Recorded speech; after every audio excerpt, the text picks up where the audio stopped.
La generación de Jesucristo fue de esta manera. Su madre María estaba desposada con José, y antes de empezar a estar junto con ellos, se encontró encinta por obra del Espíritu Santo. Su marido José, como era justo y no quería ponerla en evidencia, resolvió repudiarla en secreto. Así lo tenía planeado, cuando el ángel del Señor se le apareció en sueños y le dijo: José, hijo de David, no temas tomar contigo a María tu mujer, porque lo engendrado en ella es del Espíritu Santo.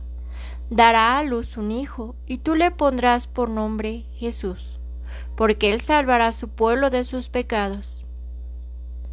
Todo esto sucedió para que se cumpliese el oráculo del Señor por medio del profeta.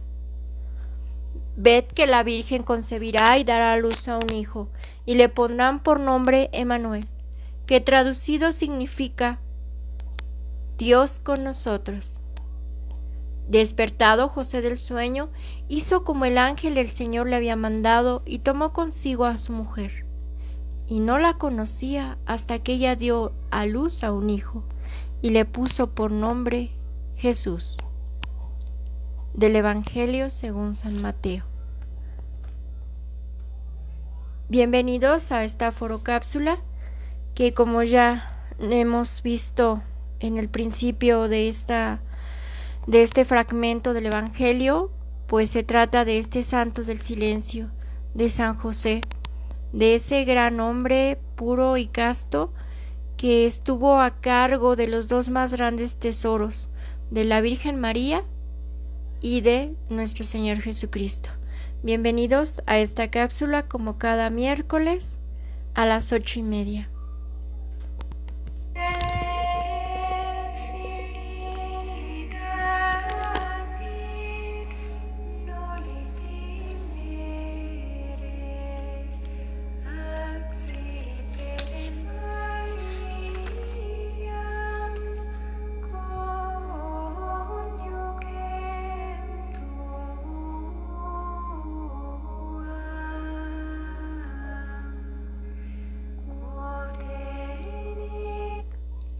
Bien, vamos a comenzar.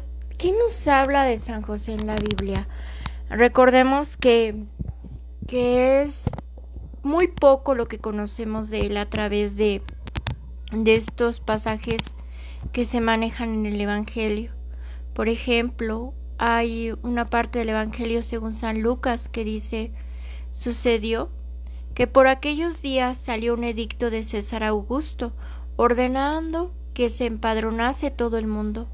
Este primer empadronamiento tuvo lugar siendo gobernador de Siria Cirino. Iban todos a empadronarse, cada uno a su ciudad.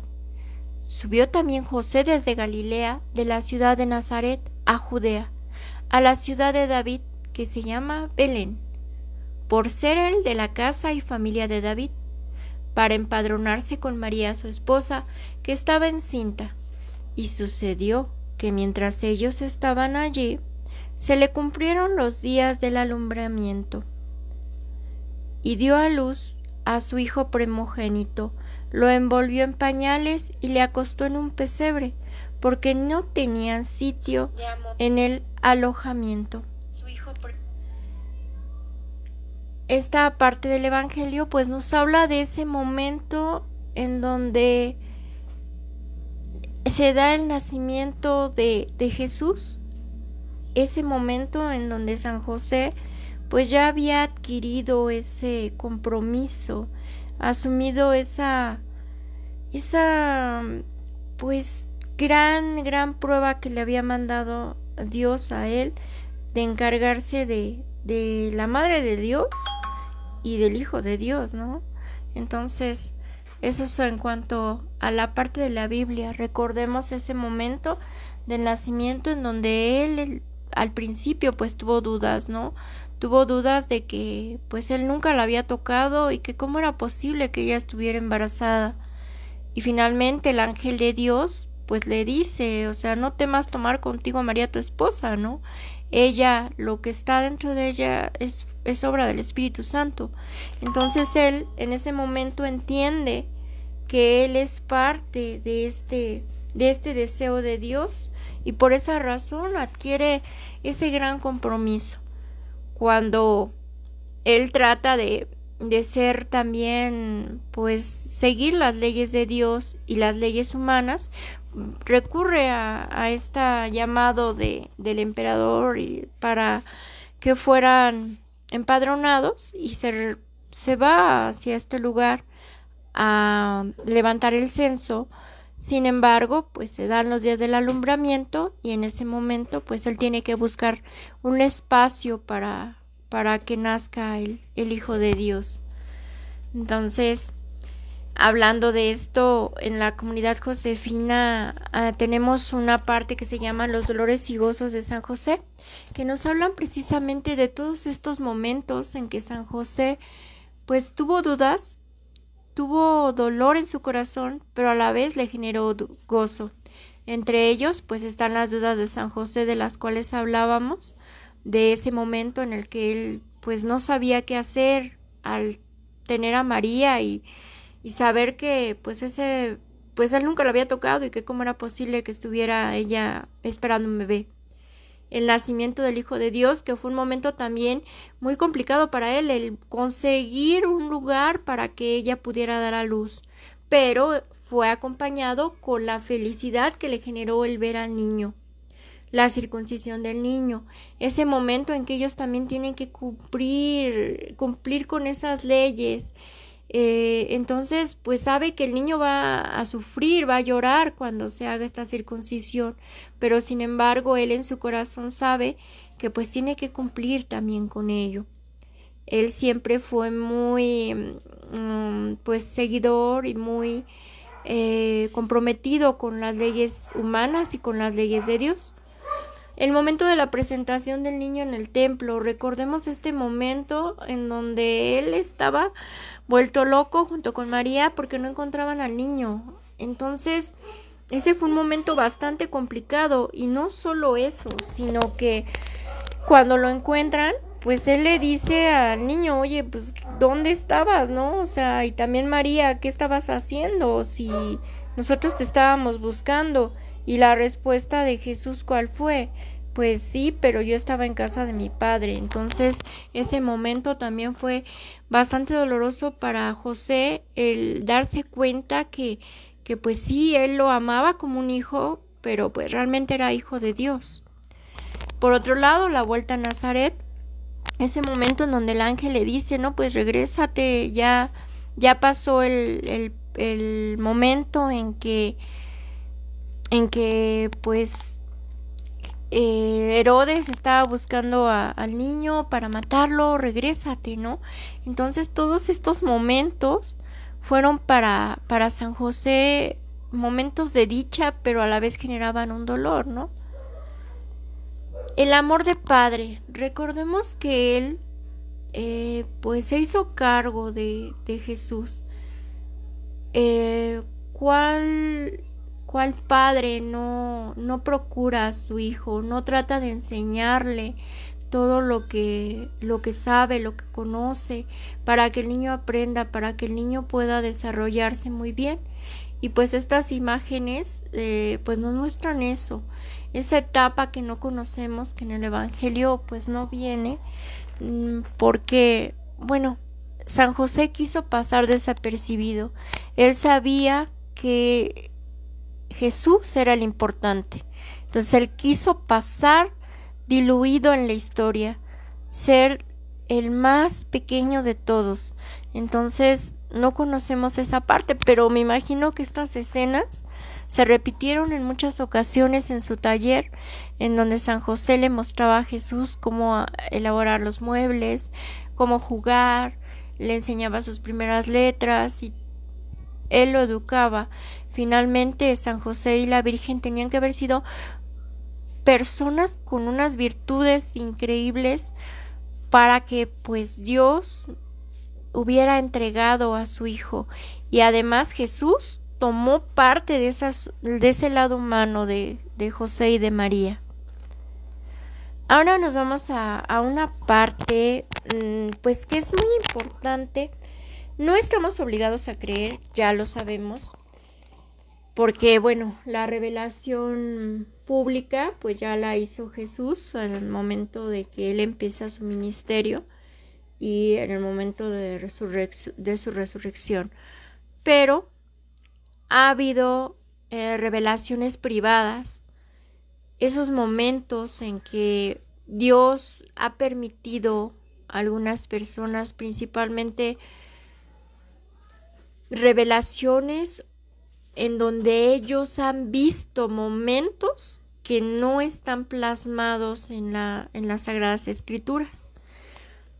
Estos videntes de los cuales vamos a hablar han sido videntes que han tenido esas imágenes o han estado presentes o han sido testigos de la vida de José.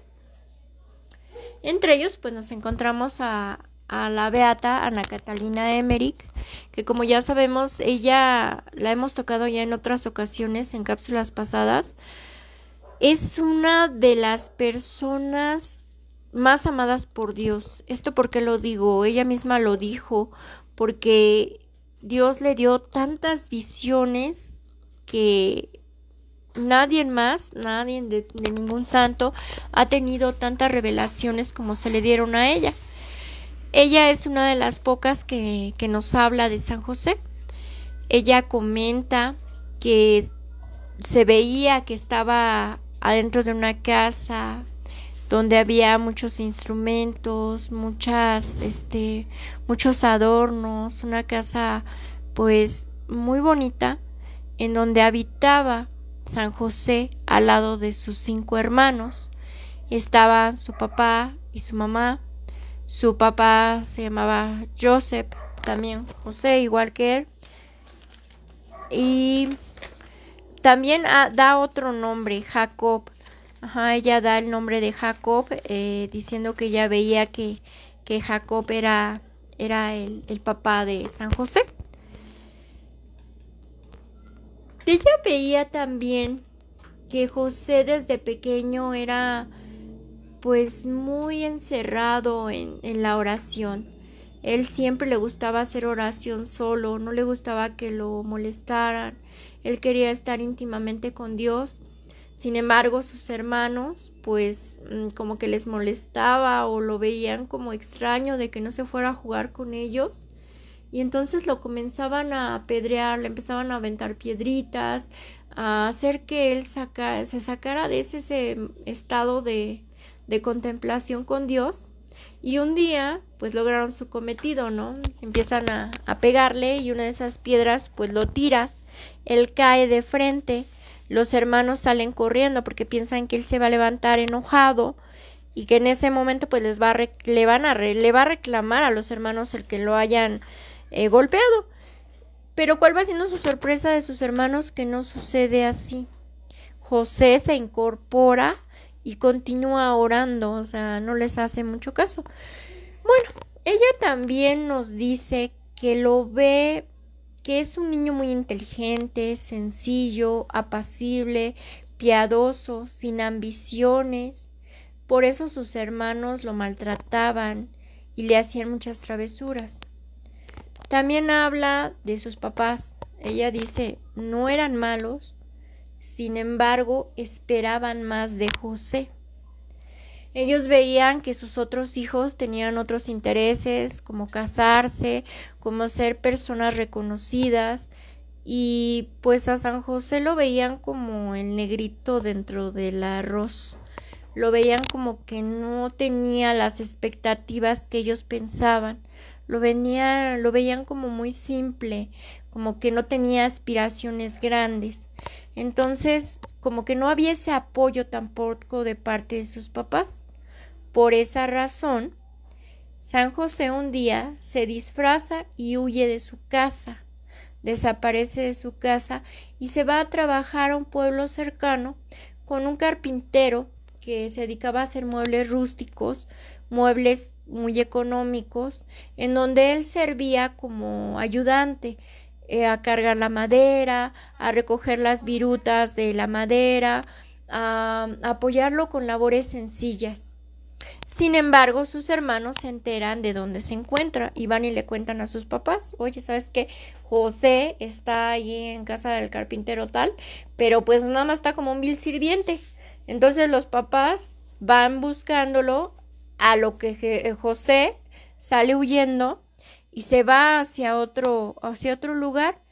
En este lugar pues entra de nuevo con otro carpintero ya más preparado, con muebles mucho más elaborados, más costosos, y ahí él empieza a aprender ya la labor de carpintero, ya no es un ayudante.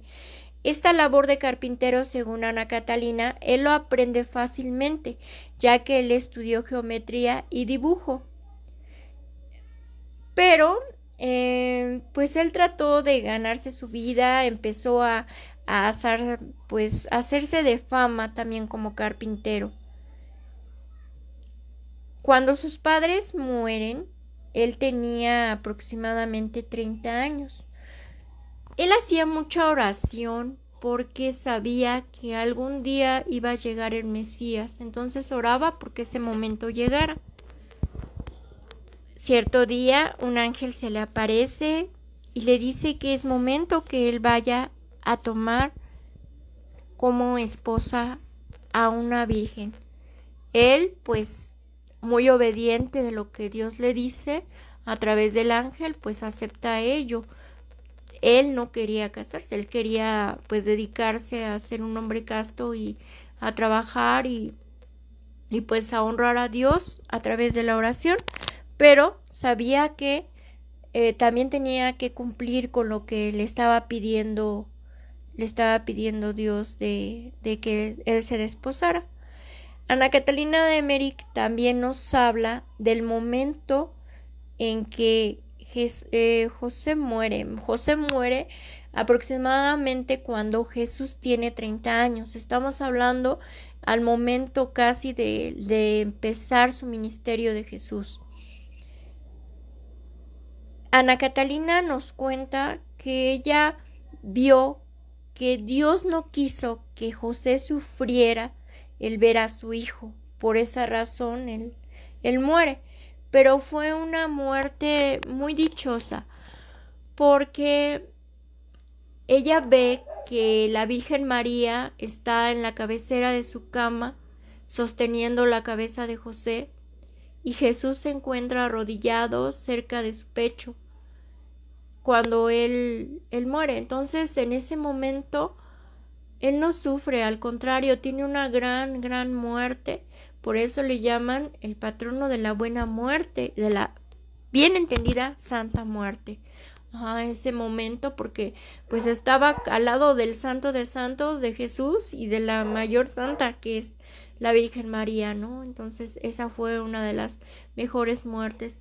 Todos estos testimonios Ana Catalina de Emmerich los plasmó en hojas sueltas, a lo cual su confesor y el médico de cabecera que ella tenía se dedicaron a estructurarlos y a armar estas visiones en un documento, en varios documentos, en donde están plasmados todos estos conocimientos que el mismo Dios le permitió a ella vivir, porque la trasladaba directamente hacia ese momento, como si ella estuviera viendo una película pero presente, la directora de la película, y viendo los actores cómo estaban ahí. Ella fue testigo presencial de cada una de estas visiones que pues Dios le permitió. Y aquí hay alguien que, híjoles, fue una sorpresa, como lo dije en la mañana. Yo desconocía de ella, sí me había acercado un poco a las visiones de Ana Catalina. De hecho, fue de donde pues la mayoría de lo que sabía de San José pues lo tenía por ella. Sin embargo, encontré a otra que se llama Sor María Cecilia Baig. Ella es sierva de Dios, está en proceso de canonización. De hecho, sus visiones fueron antes que las de Ana Catalina Emmerich. Digamos que sus visiones de ella fueron más viejas, fueron antes, ¿no? A ella el mismo Dios igualmente la hizo transportarse a ese momento de la vida de San José. Ella nos habla desde antes de que San José naciera, la vida cotidiana que San José tuvo al lado de sus papás, el momento en que él se prepara para casarse con la Virgen, la vida común y corriente que tuvo al lado de Jesús y de María hasta llegar a su muerte. Esto lo tenemos en 5 tomos, o sea, 5 libros que hablan de toda esta vida de San José y se llama así La vida de San José. Y en total son 375 páginas en donde ella nos va llevando de la mano en cada momento en que Dios le permitió estar al lado de San José. Ella es fue una religiosa benedictina, de hecho fue pues la madre superiora de su convento.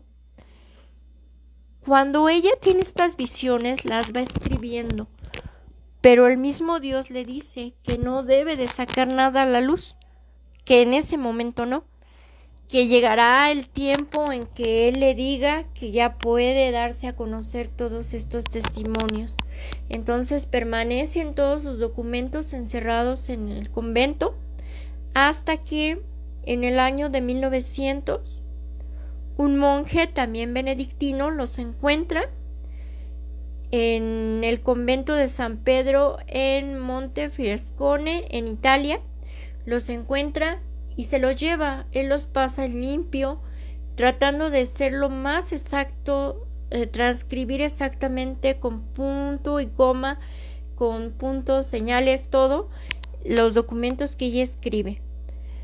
20 años después, el obispo local de esta provincia de Italia, Monseñor Peter Bergamaschi, se interesó por los escritos y se los presenta al Papa Benedicto XV en una audiencia privada durante el mes de San José. El Papa lo anima a publicarlos. Entonces es hasta casi el año de 1920 en que se dan a conocer estos recuerdos, estas vivencias que Dios le permite a María Cecilia. María Cecilia pues tuvo muchas visiones aparte de las de San José. También tuvo visiones con Cristo, visiones de la Sagrada Familia y de Juan el Bautista. Hay una diferencia entre María Cecilia y Ana Catalina Emmerich. Entre esta diferencia, bueno, Ana Catalina es más descriptiva de los lugares. María Cecilia es más descriptiva de las situaciones, como si ella fuera el mismo San José el que estuviera viviendo esto. Aparte, la otra diferencia es que Ana Catalina comenta que San José tenía 5 hermanos más, no era hijo único. En el caso de María Cecilia, ella nos comenta que no, que él era hijo único. Y aquí viene más o menos un poco de lo que vamos a estar platicando y narrando todos los miércoles a partir de hoy sobre estas visiones que ella tuvo. Ella nos muestra que sus papás de San José fueron escogidos también, que fueran especiales, porque ellos no podían tener hijos. Entonces sus papás hacían mucha oración, muchas ofrendas al templo, hacían ayunos, esperando que algún día pudieran tener un bebé.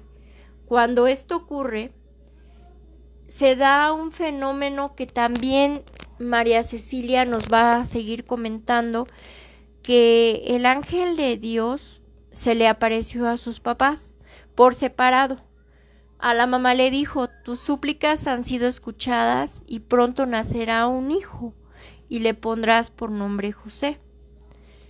Al papá, también se me olvidó darles los nombres. Ese es algo en los que coincide Ana Catalina con María Cecilia. Su nombre de su papá se llamaba Jacob y el nombre de su mamá es Raquel. Sus papás cuando reciben este sueño en donde el ángel les comenta que pues ya viene en camino San José, les dice a cada uno que no deben de comentar nada, absolutamente nada de lo que le dijo a ella ni de lo que le dijo a él, hasta que se da casi el nacimiento de San José. Es entonces cuando su mamá, Raquel, le comenta a Jacob que pues un ángel le dijo en sueños que ella ya estaba embarazada y que el niño se iba a llamar José. Igualmente el papá, Jacob, le dice a Raquel, no, pues yo también recibí la misma imagen, el mismo sueño, que también un ángel se me apareció y me dijo esto. Dice, entonces, pues esto quiere decir que pues viene cosa de Dios, ¿no? Ese es uno de los momentos más, pues así como que nos van mostrando el de dónde San José también tenía esa vida de oración. Hay otro de los momentos muy importantes en que San José, según Baig, tenía muchos sueños igualmente con el ángel de Dios, y le decía, el Mesías está a punto de nacer, el Mesías ya viene en camino, también hay un regalo muy grande para ti. Pero él no sabía en ese momento a qué se refería. Conforme fue creciendo, José pues fue siendo más piadoso, le gustaba pues hacer muchas limosnas a la gente pobre, asistir a los moribundos. Como él un día, teniendo un sueño, se le aparece el ángel y le comenta, José, tú vas a encargarte de ayudar en el tránsito a todos los moribundos, porque cuando la gente está muriendo, el demonio es cuando más los ataca. Entonces tú debes de hacer oración para que su alma llegue hacia Dios. Cuando él recibe este sueño, desde ahí se enteraba que había alguien que estaba muriendo, iba y se la pasaba junto a su cama rezando y pidiendo por el alma de esta persona. Desde ahí pues él ya era muy cercano a esta Santa Muerte de la cual hablamos con Ana Catalina Emmerich. De ahí hay otro momento en donde nos cuenta que aproximadamente José tenía entre 16 y 18 años cuando en otro sueño le dicen que acaba de nacer un gran regalo que le tiene Dios. Él no sabía que se refería a la Virgen María. Ese era el gran regalo que le tenía Dios a San José, según las visiones de Cecilia. Entonces, él ya sabía de todo esto. Y ahí hay otro momento muy, muy impactante, cuando el ángel le dice a José, ya es momento de que tomes esposa. Y él le dice, pero es que yo quiero dedicarme a Dios, yo no quiero casarme. Dice, sí, pero si tú aceptas a esta mujer como tu esposa, vas a ser tú y ella el vínculo por el cual va a nacer el Mesías, el Redentor. Entonces San José, sabiendo de esto, pues acude inmediatamente al templo, a donde ya se estaba preparando la Virgen María para ser desposada. Aquí hay también una igualdad entre las visiones de Ana Catalina Emmerich y de María Cecilia, en donde nos dicen, y las dos coinciden, que al ir al templo, una de las pruebas que les ponen los sumos sacerdotes a los hombres casaderos es de que les van a entregar unas varitas secas. Dice, pero esta varita, la primera que reverdezca y florezca, con esa varita va a significar que ese hombre va a ser destinado a casarse con María. Y eso ocurrió con San José.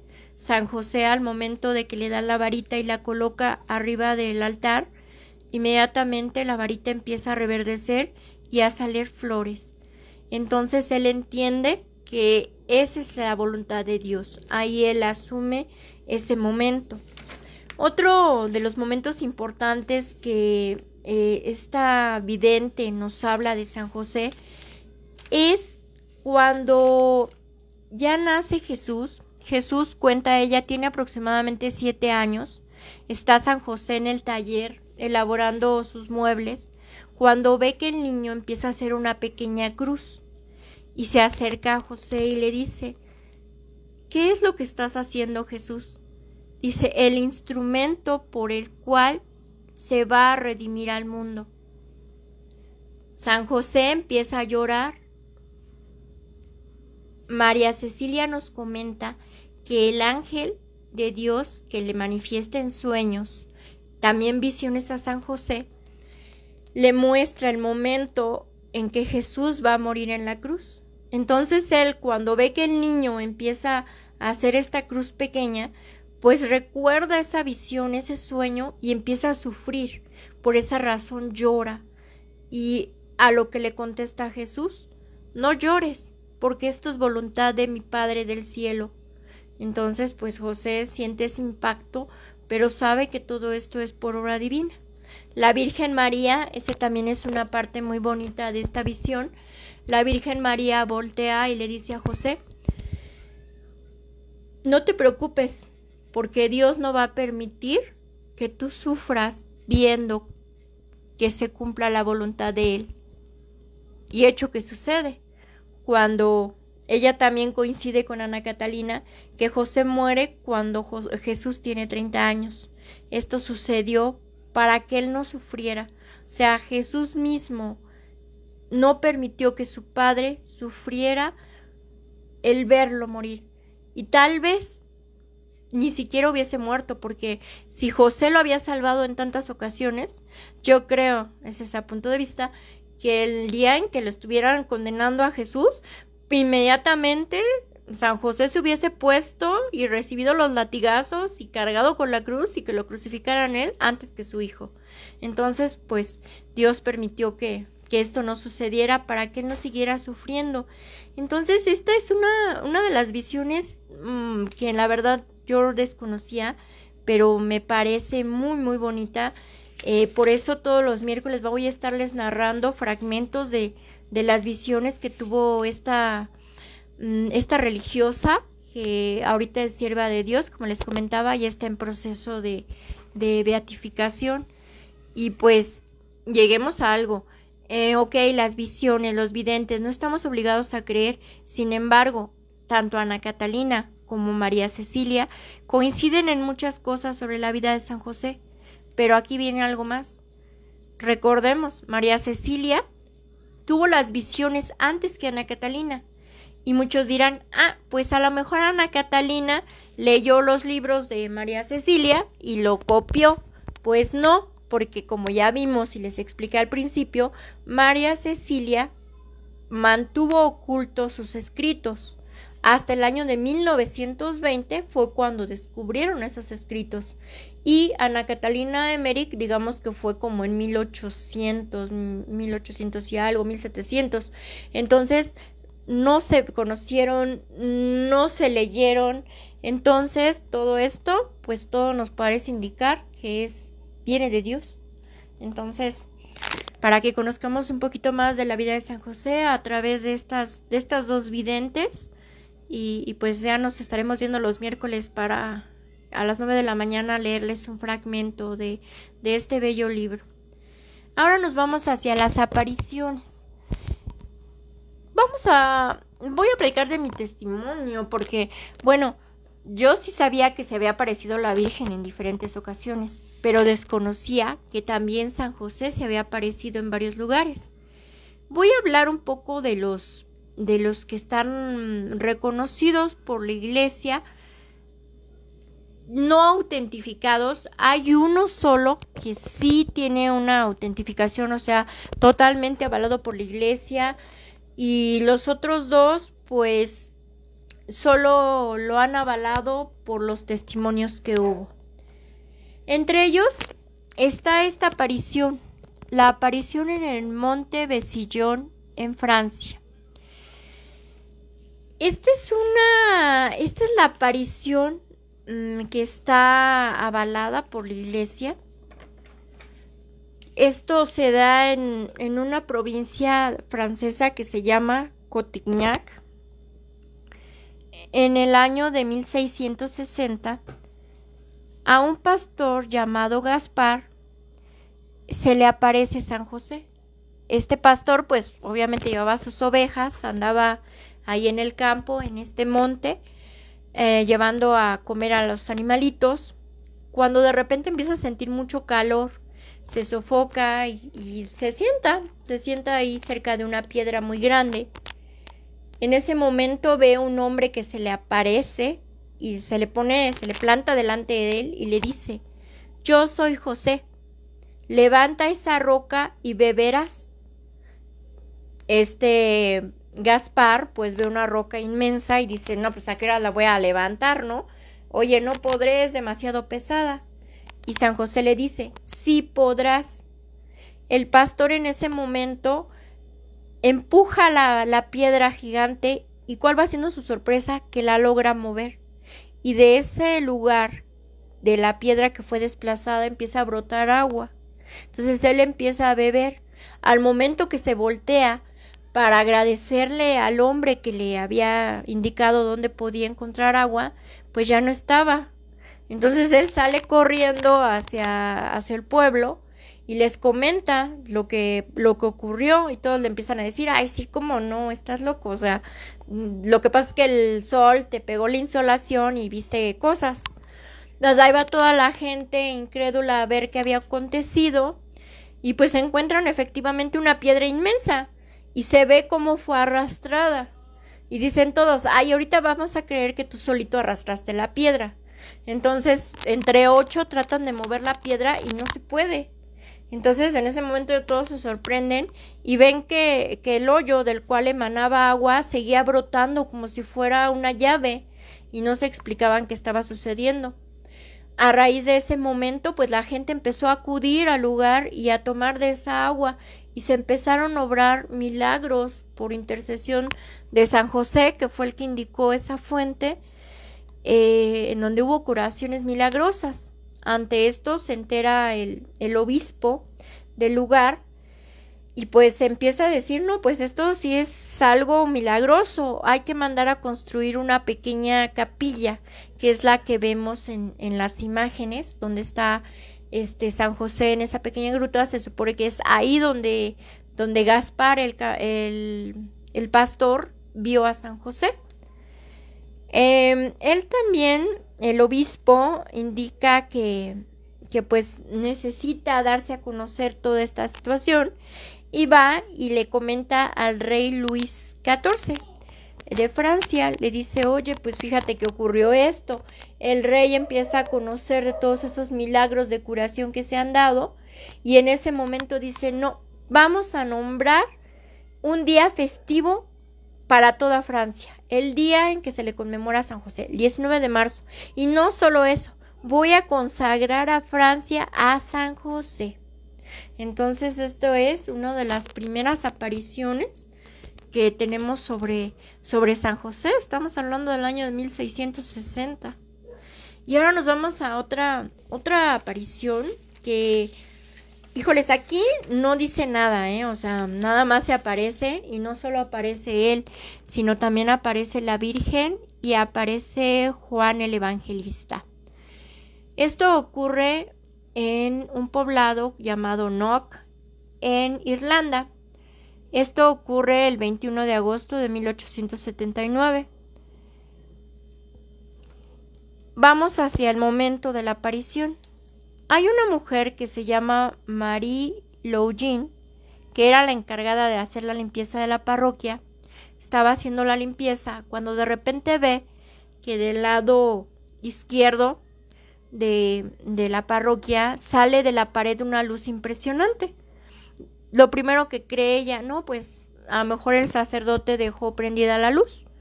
Y se acerca y ve unas imágenes que ella ve que era San José, la Virgen María y Juan el Evangelista.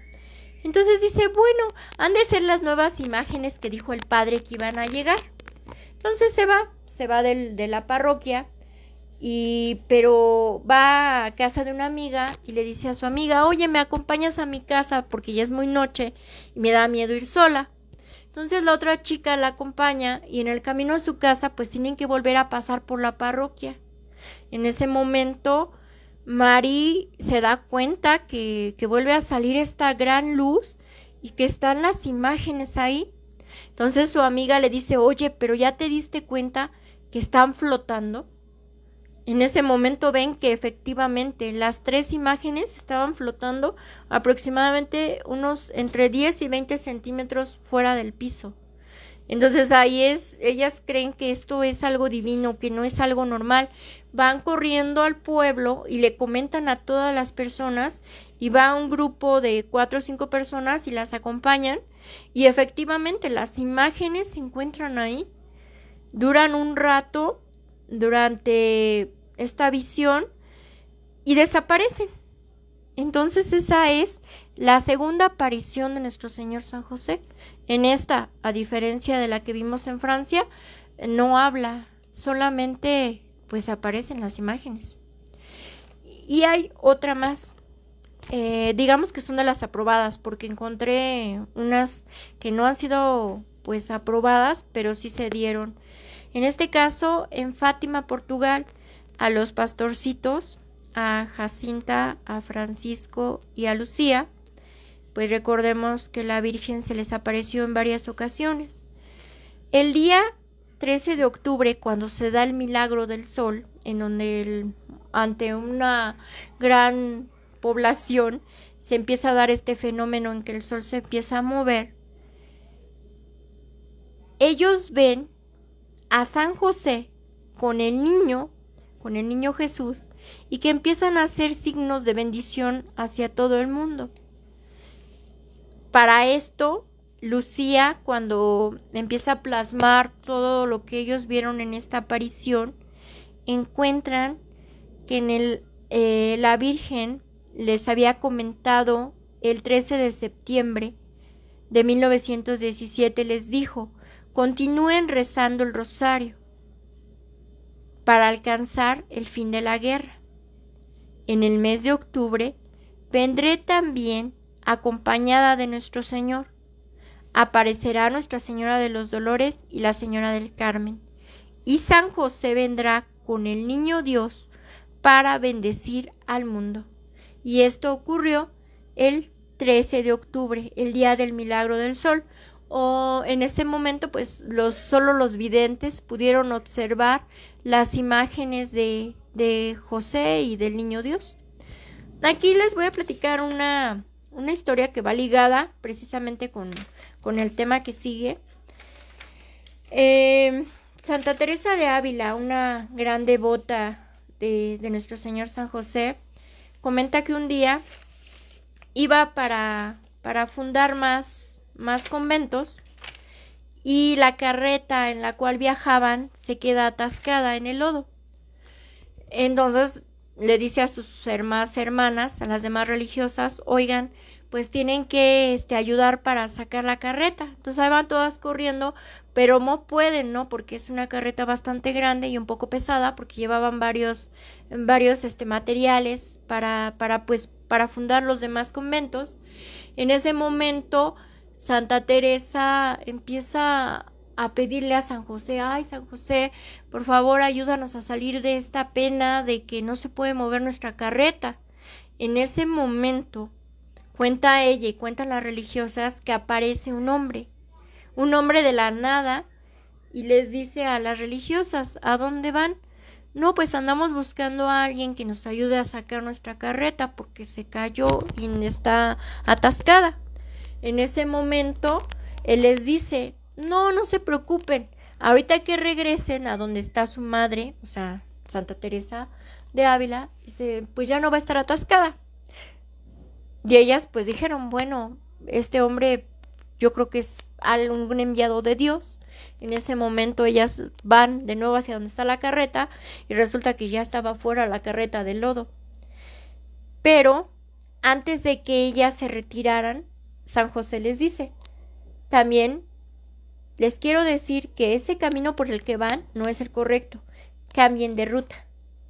Entonces le comentan todo lo acontecido a Santa Teresa, y Santa Teresa dice, no, pues este es San José, o sea, San José nos acaba de salvar porque yo se lo pedí y nunca ha habido cosa alguna que yo le pida que Él no me cumpla. Entonces, esa es otra de las apariciones. Y hay muchas otras. Algunas se dan mucho las apariciones de San José en la Iglesia Ortodoxa. Pero bueno, solo les estoy tocando, digamos que las que están aprobadas por la Iglesia o que vienen de una aprobación. Porque en el caso de la aparición de Fátima, así como de la aparición de la Virgen Enoch, pues son aprobadas por la Iglesia ambas apariciones de la Virgen. Entonces, por eso es que retomé esas, pero las apariciones de San José pues han sido en varias ocasiones. Ahora nos vamos hacia esta parte que es de los santos devotos de San José. Y aquí es imposible no tocar a Teresa de Ávila. Recordemos que ella es la reformadora de la Orden de los Carmelitas. Ella enferma a los 27 años, cae muy, muy enferma. Esta enfermedad la tiene postrada en cama. Ella, para movilizarse, se arrastra por el suelo. Su padre, al saber de esto, pues decide sacarla del convento. Le dice, oye, pues no puedes estar aquí. Van a ver los mejores médicos, acuden hasta con curanderos. Y no, ella sigue en la misma condición. Llega un momento en que Teresa de Ávila empieza a consagrarse a San José y le empieza a pedir: San José, si tú quieres que yo sirva a Dios a través de mi vida consagrada, pues ayúdame a recuperar mi salud. Poco a poco, después de esta consagración que ella hace a San José, pues empieza a recuperar. A raíz de eso, y lo leo textual, dice así: tomé por abogado y señor al glorioso San José, y me encomendé mucha a él. Comencé a hacer devociones de misas y cosas muy aprobadas de oraciones, y tomé por abogado a San José. Él hizo, como quienes, que pudiese levantarme y andar, y no estar tullida. No me acuerdo hasta ahora de haberle suplicado cosa que él no haya dejado de hacer, y en el caso en que mi petición estuviera errada, él lo que hacía era enderezarla.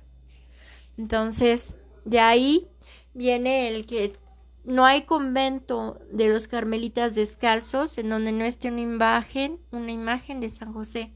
Ellos es uno de sus santos patronos, a raíz de la gran devoción que tenía Santa Teresa por esta consagración y este milagro obrado por intercesión de él. Ahora vamos a hablar de otro gran devoto y al que también se obró un milagro a través de su intercesión. Se trata de San José María Escrivá de Balaguer. Él fue el fundador de la prelatura del Opus Dei. Él comenta que, pues obviamente su nombre José, pues lo evocaba a tener esa devoción a San José. Cuando él empieza la fundación de la obra, él deseaba mucho tener un oratorio con un sagrario, pero pasaban 8 años y nada más no se daba y no se daba. Entonces él empieza a pedirle a San José que le cumpla eso de obtener por su intercesión el que se tenga un oratorio con un sagrario en su primera casa de formación. Sin embargo, también a él venía un recuerdo. Dice, me acordaba, y esta es palabra textual de él, me acordaba de aquel otro José, al que acudían los egipcios cuando padecían hambre del buen pan. Id a José, a que os dé trigo. Comencé a pedir a San José que nos concediera el primer sagrario para nuestra obra. Días después de que esto ocurriera, milagrosamente obtuvieron el dinero necesario para hacer el primer sagrario y el primer oratorio dentro de la prelatura del Opus Dei. Desde entonces, la llave que custodia los sagrarios de los centros del Opus Dei llevan una cadena y una medalla acuñada con la imagen de San José, que siempre va grabada. Esto lo hizo San José María Escriba como agradecimiento al santo patrono de la Iglesia Universal. En algún momento de su vida le preguntaron a Escriba de Balaguer cómo se imaginaba él a José. Y esto es lo que él dijo: yo me imagino que era joven, fuerte, unos años más grande que la Virgen, pero en la plenitud de la edad. Sabemos que no era rico, era trabajador. La Biblia dice que era artesano, pero varios creen que era carpintero. Es un hombre que afrontaba las cosas difíciles, salía adelante, asumía con responsabilidad e iniciativa las tareas que le encargaban. Entonces, de ahí es donde viene esta devoción de San José María Escriba de Balaguer hacia nuestro San José. Vamos a hablar de otro santo que también fue devoto. En este caso es San Alfonso María de Ligorio. Él nos habla que siempre consideró la vida de este gran santo, porque tuvo que haber sido alguien grande al vivir con Jesús y con María. En aquella familia no se debieron de haber preocupado más que por dar gloria a Dios. Sus únicos pensamientos y deseos debieron de haber sido para él. San Alfonso María de Ligorio tenía una imagen de San José a la cual oraba mucho y recurría todos los días para que lo ayudaran a ser un buen pastor, a ser un buen sacerdote, a ayudar a la gente cuando lo necesitara. Entonces eso es otro de los devotos. Y de ahí nos vamos hacia una orden que va totalmente dedicada a nuestro San José. Recordemos también que, como les había dicho, los carmelitas descalzos tienen una gran devoción a San José. Sin embargo, hay una orden como tal, que es la orden de los misioneros josefinos, a la cual pues Ale y yo pertenecemos a ser parte de la cofradía de San José. Somos de espiritualidad de los misioneros josefinos. Entonces, esta orden está totalmente consagrada a San José. Y vamos a hablar un poco de sus fundadores. Entre ellos está el padre José María Vilaseca, y en el área de las mujeres está la madre Cesarita Esparza y Dávalos. José María Vilaseca, realmente su nombre era Jaime, José Jaime. Entonces él decía que tenía que tener los dos nombres de las personas más importantes que tuvo que haber escogido Dios para venir al mundo, de José y de María. Por eso él, cuando adquiere el sacerdocio, decide llamarse José María. Él originalmente pertenecía a la orden de los misioneros de San Vicente de Paul. Sin embargo, cuando él es enviado a México en misión, él era español, empieza a tener ese amor por San José. Un día que le comentan que tiene que hacer una semana de retiro para unas religiosas,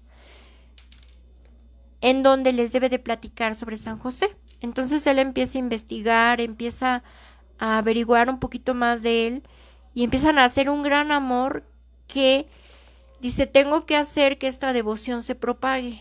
Ahí es donde él empieza a fundar primero órdenes de laicos, cofradías con laicos como ustedes, como nosotros, en donde se dedicaban a fomentar esa oración y devoción a San José. Llega un momento en que José María Vilaseca lo corren de México porque ya se empieza a perfilar los primeros indicios de la persecución religiosa con la ley Lerdo de Tejada, continuación de Benito Juárez y su ley de reforma. La ley Lerdo de Tejada pues lo acusa de extranjero pernicioso, es decir, lo consideraban que él estaba alborotando a la gente. Entonces, por esa razón lo tenían que correr del país. José María es extraditado a España, donde permanece algunos años. Después él decide regresar a México, pero se encuentra en una encrucijada porque su padre provincial le dice, oye, ¿sabes qué? Pues o eres de los de San Vicente de Paul, de tu orden, o te dedicas a tus josefinos. Entonces él, al no saber qué hacer, ya estando de regreso en México, hace oración ante una imagen de San José y le pide que le dé ese consejo para decidir. En ese momento, pues José María Vilaseca se mantiene toda la noche en oración, en vela, pidiendo este consejo, cuando al siguiente día el arzobispo de la Ciudad de México en ese momento, que también se apellidaba Lávalos, él pues le dice, ¿sabes qué? Tuve un sueño y este sueño me dijo que tú debes de dedicarte a fundar la familia josefina. Y es ahí donde San José, bueno, ya le estoy dando santo, pero todavía es siervo de Dios, donde José María Vilaseca decide dedicarse a fundar esta familia josefina, los misioneros de San José o misioneros josefinos. Por esa razón, la imagen ante la cual él hizo oración la llama San José del Buen Consejo. Es una de las tantas devociones que se tienen en la familia josefina. Y cuando él decide fundar esta orden, cree conveniente que también haya un área de mujeres. Conoce a la madre Cesarita y la llama y le dice, madre, quiero que usted me acompañe a este caminar con San José. La madre Cesarita, que ya tenía devoción por la Sagrada Familia, decide integrarse con José María Vilaseca y entre ambos llevan a cabo la misión de la familia josefina. Y este es el lema de los josefinos: adelante, siempre adelante, pues lo quiere San José. Recordemos con esta frase también a José María Escriba de Balaguer, que nos dice que para él San José era una persona que no se amedrentaba ante los problemas, y lo podemos ver en cada momento en que él tomó la decisión de hacerse cargo de la Sagrada Familia. Entonces ahí es donde vemos este gran valor de este gran hombre, de San José, en donde él, pese a todo, siempre caminó hacia adelante. Entonces los misioneros josefinos tienen esta frase, este lema, y creo que es muy importante que nosotros también lo tengamos en mente. ¿Cuántos de nosotros ante un problema nos cerramos, nos enojamos, nos entristecemos, nos deprimimos y pues no hacemos nada? Eso es lo más curioso, ¿no? Imagínense a San José cuando le hubiesen dicho, oye, pues tienes que irte a Egipto porque pues van a matar al niño. Ay, no, lo van a matar. Ay, ¿qué voy a hacer? Ay, Dios, no puedo dormir. Ay, cómo sufro. Y nada más así, y dándole vueltas al tema. No, él ahora sí que se fajó los pantalones, agarró a su mujer y al niño y vámonos. Él nunca tuvo esa idea de echarse para atrás. Entonces, cada que nos ocurra eso, cada pensamiento en donde tengamos esa depresión, esa tristeza, ese no sé cómo salir adelante, no sé cómo hacerle ante este problema, recordemos que tenemos que salir adelante como él lo hizo. Entonces, tengamos muy en mente esto, ¿no?